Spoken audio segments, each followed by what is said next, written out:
आपका हमारे excellent coaching centre में आपका स्वागत है। और आज हम लोग फिजिक्स के महत्वपूर्ण टॉपिक कक्षा 12 के लिए पढ़ेंगे अक्षीय स्थिति में वैद्युत क्षेत्र की तीव्रता के बारे में। देखिए, अक्षीय स्थिति में वैद्युत क्षेत्र की तीव्रता और निरक्षीय स्थिति में वैद्युत क्षेत्र की तीव्रता और किसी बिंदु के लिए जो है, इन तीनों क्वेश्चनों में लगभग एक क्वेश्चन जो होते हैं वो आपके बोर्ड एग्जाम के लिए बहुत महत्वपूर्ण हो जाते हैं और इससे संबंधित कुछ जो है आंकिक सवाल भी आपसे पूछे जाते हैं। तो आज हम लोग पढ़ेंगे अक्षीय स्थिति में वैद्युत क्षेत्र की तीव्रता। और क्वेश्चन आपसे इस रूप में भी पूछ लेता है कि वैद्युत द्विध्रुव के अक्षीय स्थिति में वैद्युत क्षेत्र की तीव्रता ज्ञात कीजिए। तो आइए हम लोग देख रहे हैं क्वेश्चन, और बहुत ही महत्वपूर्ण क्वेश्चन है अक्षीय स्थिति में वैद्युत क्षेत्र की तीव्रता। तो मान ले रहे हैं कि दो बिंदु हैं, पहला बिंदु ए है, दूसरा बिंदु बी है। लिखेंगे इस प्रकार हम थियरी को कि माना दो बिंदु ए और बी हैं, ए और बी हैं, और दोनों बिंदुओं पर दो विपरीत प्रकार के आवेश माइनस क्यू और प्लस क्यू हैं। यानी दोनों पर विपरीत प्रकार के आवेश माइनस क्यू और प्लस क्यू हैं। दोनों आवेशों के बीच की जो दूरी हमारी है L, इसका हो गया, और यहाँ L, दोनों मिला के दोनों आवेशों के बीच की दूरी 2L हो गया है। और दोनों आवेशों के मध्य बिंदु, यानी ये दोनों आवेश बनाए गए हैं, इनके मध्य बिंदु O से R दूरी पर कोई बिंदु P है जहां में वैद्युत क्षेत्र की तीव्रता ज्ञात करनी है। देखिए, अगर हमको बिंदु P से बिंदु B का अगर दूरी प्राप्त होगा तभी हम उसका मान ज्ञात करेंगे। तो हमें दूरी निकालना पड़ेगा, लेकिन बिंदु P से B तक का जो दूरी हमको नहीं दिया है, तो हम क्या करेंगे कि P से लेकर के O तक का दूरी पता है और B से लेकर के L तक की O तक की दूरी पता है। तो हम क्या करेंगे कि अगर हम P से लेके O तक की दूरी में से O से लेकर B तक की दूरी अगर घटा दें तो हमें P से लेकर के B तक का डिस्टेंस पता चल जाएगा। यानी टोटल डिस्टेंस हमारा R है, और अगर R में से L को घटा दिया जाएगा तो हमारा डिस्टेंस P से लेकर B तक पता चल जाएगा। और यहाँ हमारा दूरी क्या हो जाएगा, ये R माइनस L के रूप में हमको मिलेगा। और दूसरा बिंदु A तक का दूरी चाहिए, P से लेकर के A तक की दूरी चाहिए, लेकिन P से लेकर O तक का दूरी पता है और O से लेकर A तक का दूरी कितना है, L है। अगर हम यहाँ से यहाँ तक दूरी R है, बचा हुआ दूरी L जोड़ दें तो P से लेकर के A तक की दूरी हमें पता चल जाएगी। तो ये हमारा क्या हो गया, R प्लस L के रूप में मिल गया। अब हम लोग हमारा जो सिंपल फार्मूला है वैद्युत क्षेत्र की तीव्रता E बराबर होता है 1/4 पाई एप्सिलॉन 0 Q बटे R स्क्वायर। यानी हमारा जो सामान्य सूत्र है वह E बराबर 1/4 पाई एप्सिलॉन 0 K भी लिख देता है। निर्वात या वायु में K का मान कितना हो जाता है, 1 हो जाता है। तो K हो गया इंटू Q बटे R स्क्वायर, ये हमारा सामान्य सूत्र है। लेकिन हम पहले बिंदु B के लिए ज्ञात करें चाहे बिंदु A के लिए, किसी को आप ज्ञात कर सकते हैं, लेकिन हम लोग पहले निकालेंगे माइनस Q के कारण, या बिंदु A पर तीव्रता हम ज्ञात करेंगे। तो आप यहां लिखेंगे माइनस Q के कारण वैद्युत क्षेत्र की तीव्रता। ठीक है, यानी हम क्या निकालेंगे, माइनस Q के कारण वैद्युत क्षेत्र की तीव्रता। तो मान ले रहे हैं कि ये हमारा वैल्यू कितना, E1 बराबर 1/4 पाई एप्सिलॉन 0 इंटू Q बटे R। R कब हम लेंगे, जब पूरा उसका डिस्टेंस रहेगा, लेकिन हमारा यहाँ डिस्टेंस कितना है, यानी माइनस Q के लिए R प्लस L है। तो यहाँ हम क्या कर देंगे, R प्लस L का होल स्क्वायर। अब इसी प्रकार हम किसके लिए निकालेंगे, प्लस Q आवेश के कारण निकालेंगे। यानी प्लस Q आवेश के कारण अगर निकाल रहे हैं हम, तो प्लस Q के लिए दूरी कितना हमने लिया, R माइनस L।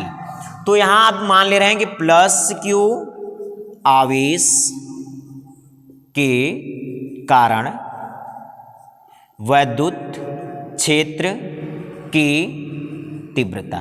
ठीक है, प्लस क्यू आवेश के कारण वैद्युत क्षेत्र की तीव्रता अगर हम निकाल रहे हैं तो ये हमारा हो जाएगा E2 बराबर 1/4 पाई एप्सिलॉन 0 के इंटू क्यू बटे R माइनस एल का होल स्क्वायर। यानी यहाँ हम क्या करेंगे, P से लेकर के B तक का दूरी रख देंगे, तो ये दूरी कितना R माइनस एल हो गया, तो इसका वर्ग कर देंगे। अब कितना P पर बल कार्य कर रहा है, यानी उसका परिणामी मान ज्ञात करने के लिए हम क्या करेंगे, परिणामी मान ज्ञात करने के लिए दोनों पर उसके प्रभावी बल को ज्ञात कर लेंगे। तो यानी अब हमारा निकालेंगे परिणामी वैद्युत क्षेत्र की तीव्रता। अब हो जाएगा परिणामी वैद्युत क्षेत्र की तीव्रता। ठीक है, मान ले रहे हैं परिणामी वैद्युत क्षेत्र की तीव्रता जो है वह E है। कितना है, E है। तो E बराबर क्या हो जाएगा, अब देखिए एक चीज और भी ध्यान देंगे, माइनस वाला जो डिस्टेंस लिया गया है यानी R माइनस एल का वर्ग वाला, उसमें से प्लस वाली डिस्टेंस को क्या करेंगे, घटा देंगे।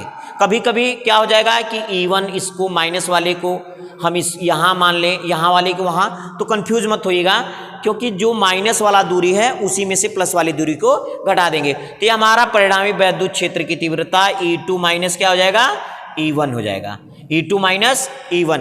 अब क्या करेंगे, उपर्युक्त समीकरण से E1 और E2 दोनों का मान क्या करेंगे, उठा के रख देंगे। E1 और E2 का मान रखा गया तो E बराबर हमारा हो जाएगा 1/4 पाई एप्सिलॉन 0 इंटू के इंटू क्यू बटे R माइनस एल का whole square minus 1/4 pi epsilon 0 into हो जाएगा क्यू बटे R प्लस एल का होल स्क्वायर।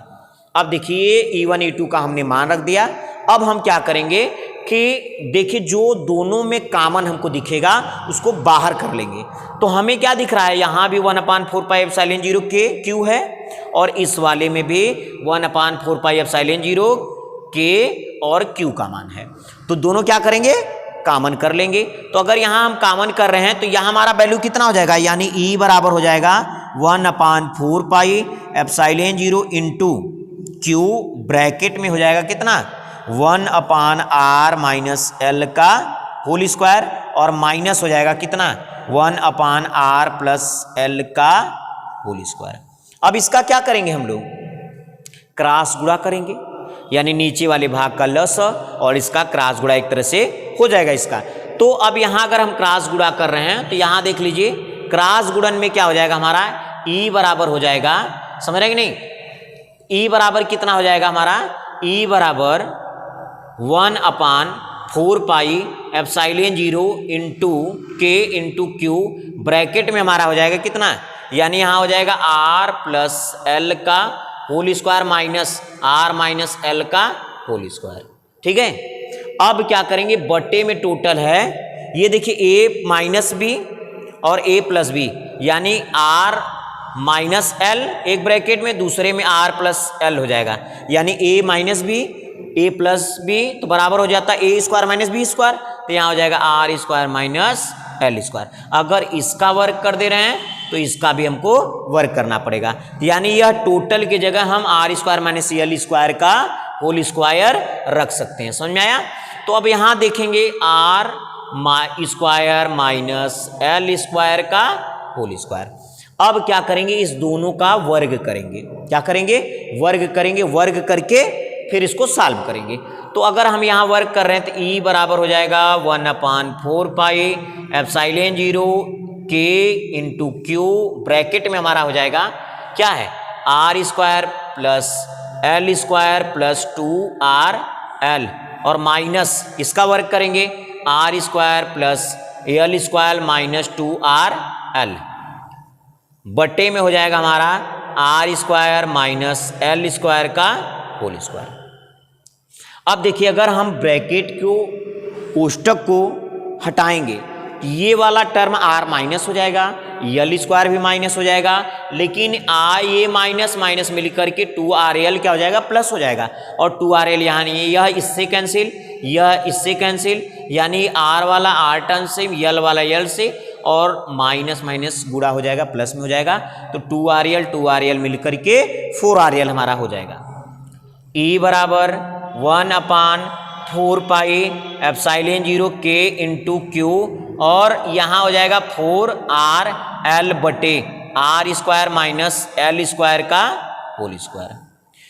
अब देखिए हम लोग क्या करेंगे कि 4 आर एल जहाँ दिया है तो यहाँ वैद्युत द्विध्रुव का आघूर्ण P का वैल्यू हमको रखना है, यानी वैद्युत द्विध्रुव का आघूर्ण P बराबर होता है 2QL। ठीक है, वैद्युत द्विध्रुव का आघूर्ण P बराबर हो जाता है 2QL। ठीक है, यानी इसके जगह हम वैद्युत द्विध्रुव का आघूर्ण P बराबर 2QL रख सकते हैं। तो लेकिन यहाँ 4 है तो इसको 2 गुणे 2 भी लिख सकते हैं।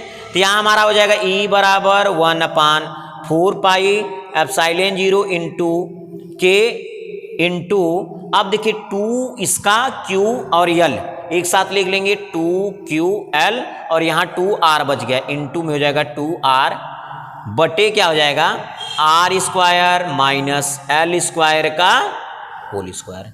ठीक है, और ये 2QL वैद्युत द्विध्रुव का आघूर्ण P का मान होता है।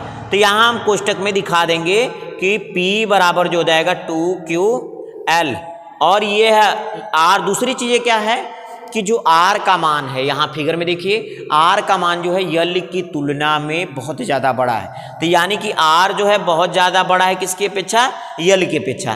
तो जहाँ 2QL रखा गया है उसकी जगह P रख देंगे, और जहाँ R है यानी R का मान बहुत ज़्यादा बड़ा है L की अपेक्षा, तो R क्या हो जाएगा नगण्य के बराबर हो जाएगा, और L का मान छोड़ देंगे। फिर से ध्यान समझिए कि 2QL के जगह P रख देंगे, और R का मान जो है चित्र में L की अपेक्षा बहुत ज़्यादा बड़ा होता है इसका मान, इसलिए L का मान नगण्य मान करके छोड़ देंगे, यानी इसको शून्य के बराबर मान लेंगे। तो देखिए अब शून्य के बराबर मान ले रहे, तब हम क्या करेंगे, E बराबर हो जाएगा हमारा 1/4 पाई एप्सिलॉन 0 के इंटू, यहाँ क्या हो गया P, यहाँ इंटू 2R बटे हो गया क्या, यहाँ L का मान अभी हमने बताया नगण्य के बराबर हो गया, शून्य हो गया।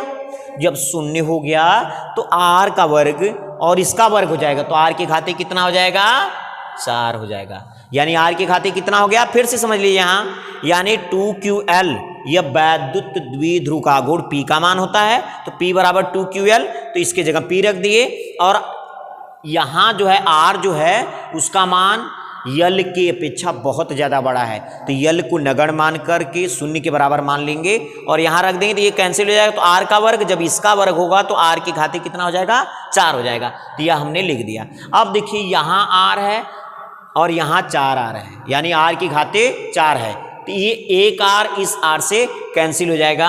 अब बच जाएगा E बराबर 1/4 पाई एप्सिलॉन 0 के इंटू 2, यहाँ बच गया क्योंकि R तो कैंसिल ही हो गया है, 2P बटे R के पावर 3, और यही हमें ज्ञात करना था। यानी यह हमारा अच्छी स्थिति में विद्युत क्षेत्र की तीव्रता के बारे में है। और आइए हम थोड़ा सा इसको तेजी के साथ देख ले रहे हैं, रिवाइज आपको कर दे रहे हैं।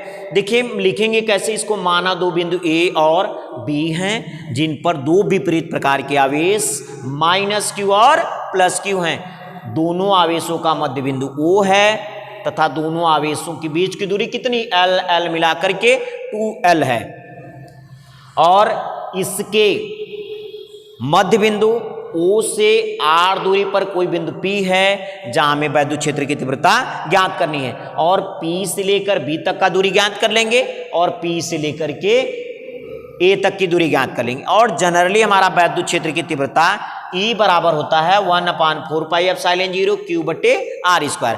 जब हम -Q के कारण विद्युत क्षेत्र की तीव्रता निकालेंगे तो E1 बराबर हो जाएगा 1/4 पाई एप्सिलॉन 0 और K Q बटे R प्लस L का होल स्क्वायर। क्यों ले रहे हैं?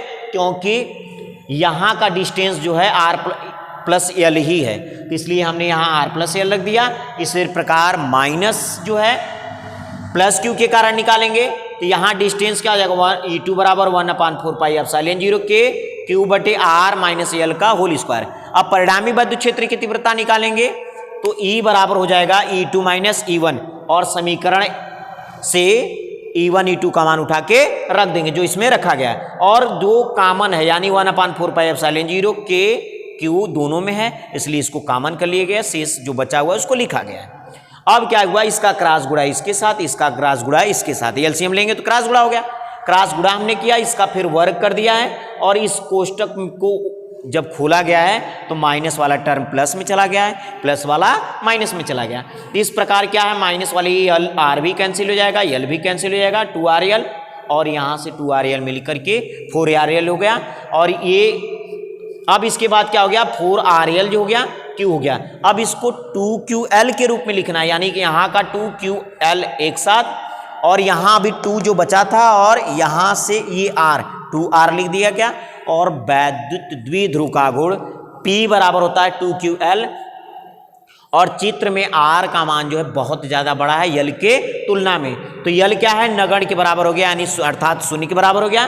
तो यहाँ क्या कर देंगे, 2QL जहां आएगा वहां P रख देंगे, R के जो छोटा मान हो जा रहा है, सॉरी R का मान यल से बहुत ज्यादा बड़ा है, इसलिए यल छोटा नगण्य मान ले रहे हैं, शून्य के बराबर हो जाएगा। और यहाँ क्या हो गया, आपका P यहाँ लिख दिया गया, 2R जो है 2R लिख दिया गया, और R का वर्ग था, जब इसके घात का वर्ग हुआ है तो R के घाते 4 हो गया, 1 पावर R से कैंसिल हो गया और हमारा वैद्युत क्षेत्र की तीव्रता E बराबर 1/4 पाई एप्सिलॉन 0 2P बटे R की पावर 3। और निर्वात या वायु में K बराबर कितना होता है, 1। अगर K बराबर 1 यहाँ रख देंगे तो E बराबर क्या हो जाएगा, 1/4 पाई एप्सिलॉन 0 इंटू 2P बटे R की पावर 3। और यही हमारा वैद्युत क्षेत्र की अच्छी स्थिति में तीव्रता का मान है। और ये टॉपिक जो है परीक्षा के दृष्टि से बहुत ही महत्वपूर्ण क्वेश्चन है और इसको ध्यान से आप लोग देख लीजिएगा और नोट्स भी बना लीजिएगा, क्योंकि ये लगभग मान के चलिए एग्जाम में आपसे पूछा जाएगा।